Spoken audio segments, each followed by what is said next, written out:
Hello beautiful friends. I cannot even express in words how grateful I am to be included in this Great Southern YouTube hop. There are some absolutely fabulous Australian and New Zealand YouTube creators that are participating, and you'll find all the details of their channels and their videos down in my description box below. So I have just showed you here what I'm working with. I have this cut file which is from scrapbook.com, and I will come back to talking about that in just a little bit. I have this gorgeous photo of my son and I which was taken in April 2019. And I am working with the Cocoa Vanilla Daydream collection, which as soon as I saw the mood board that Essie had created for this YouTube hop, my mind instantly went to this Daydream collection because the colors were just so beautiful and really were tied in with the color palette of that mood board. So that's what I've chosen to be inspired by here, is the color palette. And because this is a hop for Great Southern or Australian and New Zealand YouTubers, there's been some things going on around me at the moment that have really made me feel just a little bit more special about where I live, about the country that I live in and the place that I live. Just to fill you in, at the start of the week where I live in Western Australia in Perth, we were put into a 5-day hard lockdown due to a coronavirus case that was out and about in our community. That's the way that our Premier chooses to approach this pandemic, is that we go hard and we go fast and we go into lockdown. And the day after the lockdown was announced, my family and I chose to evacuate our home because there has been a very, very, very large bushfire burning very close to our home, and there were some concerns about embers with the winds that were flying around. So thankfully we are okay. We're back home now and we seem to be safe, but there are so many families so close to where we are who have lost everything, and it's just devastating, the amount of land that has been burned and the amount of people that have lost their homes and everything in them. So the reason that I've chosen the cut file, which I showed you at the start of the video, so it is Australian themed. It's got some proteas, which I think are native to South Africa, but they are grown here as well. This was a cut file that was created and sold by Scrapbook.com. I think it was at the start of 2020, and this was in an attempt to fundraise for the bushfires which happened over in the east coast of Australia in 2019 and 2020. So although I know that me using this cut file now doesn't actually help anybody that's close to me, I really wanted to make use of it because I remembered that I did purchase it knowing that the proceeds were going to be going to some people in my own country. So I decided to use it here just as a bit of an homage to what's happening a little bit closer to me. It is a gorgeous cut file. It is very, very intricate, so it was a little bit tricky to back because I did have to do it all by hand, which is not always the way that I back my cut files. But I think it looks lovely, and you did see it was very, very large in terms of length, so I have trimmed it down into smaller pieces, and that is going to allow me to layer those up around my photo a little bit more. And while I have been chattering away about what's been happening around me, you have seen me add some really beautiful textured layers behind my photo. I've added a few paper layers and really roughed up the edges. And I also added, I think it was 4 layers of tissue paper behind my photo there because I really wanted to add a little bit more softness to it and to add some extra texture to the page. So I am using some foam tape just to pop up the outside edges of those photos to give a little bit of dimension to the layout. And I was originally going to place this whole cluster down further down towards the bottom of the page, but I decided to push it up towards the top a little bit more to give me some space for my title and my journaling.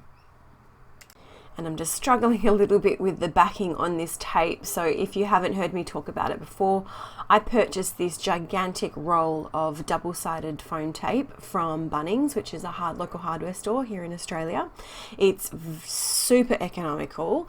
The foam tape itself is quite thin, so it's not adding a huge amount of bulk to my layout. And the one that I purchased is acid-free, so it's good to use on my layouts without worrying about any yellowing over time.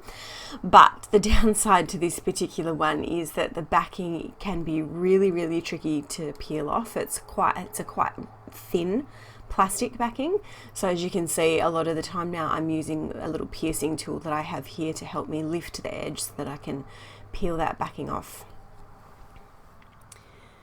And so what I'm doing here is I'm just taking some of those pieces that I cut from the larger cut file, and I'm just layering them up around the photo. So I'm trying to create, it's not so much a floral cluster around my photo, but I wanted to have these beautiful florals coming out from behind and really taking up quite a bit of real estate on my page.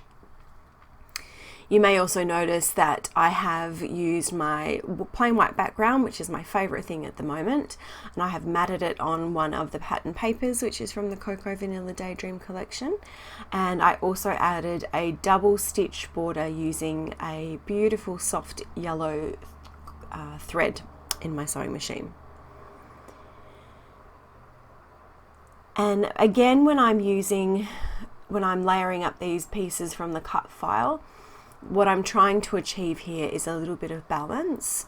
So I'm trying to make sure that I have, because I cut one of the files larger than the other, so I'm trying to make sure that I'm altering where I'm placing the pieces. So while I have the larger protea on the left and the smaller on the right, I have the larger foliage pieces on the right and the smaller foliage pieces on the left. Hope that makes sense. I'm just tucking those little pieces in there just to finish it off and to make sure that I've used up as much of that cut file as I possibly can. So now I'm ready to stick my photo down. You can see I've added a little bit of foam to the back of it just to give it some lift and dimension off the page. And I am using some wet adhesive here just to make sure that it sticks down, because I know it is going to be sticking across a few layers of that cut file. And I've pulled out my T-square ruler just to make sure that I have got my photo nice and straight and fairly centered. Now I chose to use this die cut title piece, which came in the collection, and you could have typed out the whole "You Are My Sunshine," but I decided that I just wanted to use my sunshine. But I was really struggling with how I was going to place it down, so I decided to just start with the sunshine, because I figured push comes to shove I can just stick with a title of sunshine, although I really did want my sunshine. But what I'm struggling with, and the reason why I wasn't sure about where to put that my is because my layout is somewhat asymmetrical, so it's balanced from left to right. So it's it's not asymmetrical, symmetrical. My layout is somewhat symmetrical, but that my part of the title, I wasn't really happy with placing it on the center of my photo. Something about it just visually didn't look right to me. But I wasn't sure about placing it over to the side, because placing it over to the side means that it's a little bit off balance. So I'm looking at it, I'm thinking maybe I can put it up the top. Actually, now that I'm looking at it, up the top doesn't look too bad, but no, I decided that I would stick it off to the left here. So you can, looking at it now, there is a little bit of imbalance across my layout, but I do have a plan to fix that. So I've just gone off and I've typed out just a little bit of journaling on my typewriter. I think it's just talking about, my son, he's 3 now, and he is very, very active and he definitely keeps us on our toes, but my goodness, he is just such a happy, joyful little boy, and it's really, really hard to stay upset with him for long when he does some naughty things, and it's quite frequent, because he is just pure sunshine sometimes. And so that's what I'm documenting in my journaling here, just how joyful he is and how infectious that is. So I'm just going to pop this little star. It's quite early in the morning when I'm recording this voiceover, so my brain hasn't really kicked into gear yet. It's a heart. I'm sticking a heart down at the bottom underneath that journaling. And now I'm coming in and I'm ready to create some embellishment clusters. So my plan to offset the imbalance that I have created with the "my" in the title is to make sure that the cluster that I build at the top right of my photo is a little bit bigger and a little bit bolder than the cluster that I'm going to build down here to the left of my photo. So I have been through the die cut ephemera pack. And I've also had a quick look at the sticker sheet, and I've just pulled out some bits and pieces that I think will work well with this layout. So I pulled out that big bold yellow sun, and I've actually cut it in half so that I can use it in 2 places. Sorry about the back of my head there. And I pulled out this really this slightly bigger blue floral ephemera piece, and I'm using that on the top right, and that's how I'm starting to create a bit more balance between the top right and the bottom left. Oh gosh, my head was really in front of the camera there. I'm so sorry.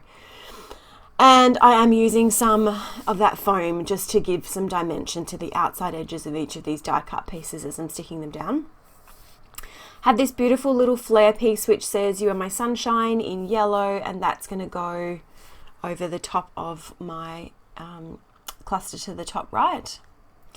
And then I'm also just tucking in a couple of little floral pieces in a pink colour, and I have also used some of the blue floral pieces which I have trimmed in half to get more use out of them. So I've put a piece on the top right cluster and a piece on the bottom left cluster. Oh boy, the head is really in. I'm not quite sure how I can fix that. The way that my filming setup is, it's really hard to not get my head in the way when I need to be working over the top of my layout. So I'm going to have to put some thought into that for the future. I also have these 2 moth pieces, which are not things that I ever thought that I would use, but I'm trying to make use of embellishments that I wouldn't ordinarily use in my layouts, because I don't want to end up in a situation where I've got just bits of embellishments left over that are never going to get used. So I am going to use 2 of these little moths, and I'm just giving them their little wings some dimension with some foam tape, and I will run some glue down the middle and stick those down. So we are coming to the end. I'm almost done with my embellishing. Off camera, of course, I am going to come in and add some Nuvo drops, which you will see in my close-up photos, which are coming in just a minute. So thank you so much for joining me today for this fabulous YouTube hop. I do hope that you will go down to my description box below and check out the videos from some of the other amazing ladies who have created some gorgeous layouts. If you are new to my channel, I would love for you to hit that subscribe button and join me here. Of course, if you are a long-time viewer, thank you so much for your support. It really does mean so much to me. And if you have enjoyed what I've created today, please give me a thumbs up, or go ahead and leave me a comment. Every little bit of engagement that I get on my channel really does help me to grow. So with that said, we are just about finished. Just a few little hearts to sprinkle around, and then we will have some close-up photos coming in just a moment. So as always, thank you so much for watching, and I hope you have a great day.